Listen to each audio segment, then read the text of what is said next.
ఏం కడతారు? రాజధాని ఎక్కడెక్కడ కడతారా? అక్కడ కడుతున్నారుగా, అక్కడ కడుతున్నారు కదా రాజధాని. మరి ఇక్కడేం కడతారు? ఇక్కడ ఫ్యాక్టరీలు అంటే వైజాగ్ అంటున్నాడు, ఇక్కడేం కడతారు? మమ్మల్ని నాసి ఈ పొలాలు అమ్ముకొని తాకట్లు పెట్టి డబ్బు పోగు చేసుకుని గోతాలు నింపుకోవటానికి, అంతే కదా. రాజధాని వద్దా మీకు? మరి రాజధాని కడుతున్నారు, ఇంకా రాజధాని ఉంది, కడుతున్నారు కదండి. ఒకసారి ఏరియా అంతా డెవలప్ చేస్తాం. ఏరియా ఏం కడతారు ఇక్కడ? ఫలాన్ని కడతామని చెప్పమానండి. మొన్న మంత్రి నారాయణ గారు వచ్చారు, నేను చెప్పలేదు మీకు మీ ఏరియాలో ఏం కడతాను? అసలు నేను ఎంటర్ అవ్వాలా. గ్రామ సభలు ఏమైనా పెట్టారా? లేదు. మరి ఏడుదారి నుంచి భూములు తీసుకుంటా ఉన్నారు, ఏడుదారి నుంచి భూములు తీసుకుంటా ఉన్నారు. మరి భూములు తీసుకుంటే ఇవ్వటానికి రెడీగా ఎవరు లేరు, అంత సిద్ధంగా లేరు. ఎందుకంటే ఇప్పుడు అక్కడ దానికి రాజముద్ర పడిందా?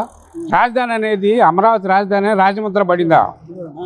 రాజముద్ర అనేది పడిందా?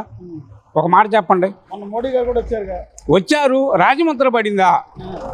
3 జోన్లు అంటున్నాడు. ఎందుకు అంటున్నాడు 3 జోన్లు అంటున్నాడు? దేనికి? రాష్ట్రం అంతా అభివృద్ధి చెందాలన్నారు. రాష్ట్రం అంతా అది మాట జగన్మోహన్ రెడ్డి కూడా చెప్పాడుగా. ఆయన ఎందుకు కాదన్నావు? ఇవాళ ఎందుకు కావాలంటున్నావు? ఆయనేమో ఒకటే రాజధాని అన్నావు, ఇవాళ 3 ఎందుకు అంటున్నావు? చెప్పండి. 3 జోన్లు అంటున్నాడు. ఎట్టయితే చిల్లరే ఉంటుంది. మరి అది తీసుకున్నది ఏం డెవలప్ చేశారు? ఇప్పుడు మమ్మల్ని నాశనం చేయడానికి కాకపోతే మేము ఎడిపోవాలి. రేపు మీకు ప్లాట్లు ఇస్తాం అంటున్నారు. ప్లాట్లు ఇస్తే ఎవరికో అక్కడ 60,000 అమ్మిన ప్లాట్ ఇవాళ 30,000కి వచ్చింది.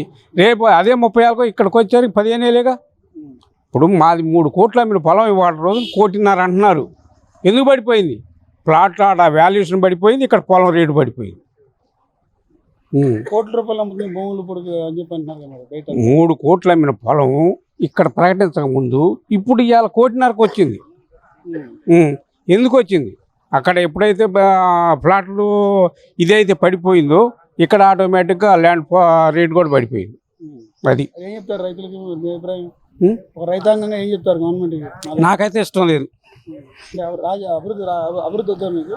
అభివృద్ధి ఎట్లా అభివృద్ధి దాన్ని చూపించండి. మీ ప్రాంతం అంతా రాజధాని ప్రాంతం అవుతుంది. రాజధాని ప్రాంతం అయితే తినటానికి పోయేదండి. ఉపాధి కల్పిస్తామంటున్నారు. ఎట్లా ఉపాధి కల్పిస్తాము, డెవలప్ చేస్తామంటున్నారు. అది జరిగేది కాదు, అది పచ్చి అబద్ధం అంతే.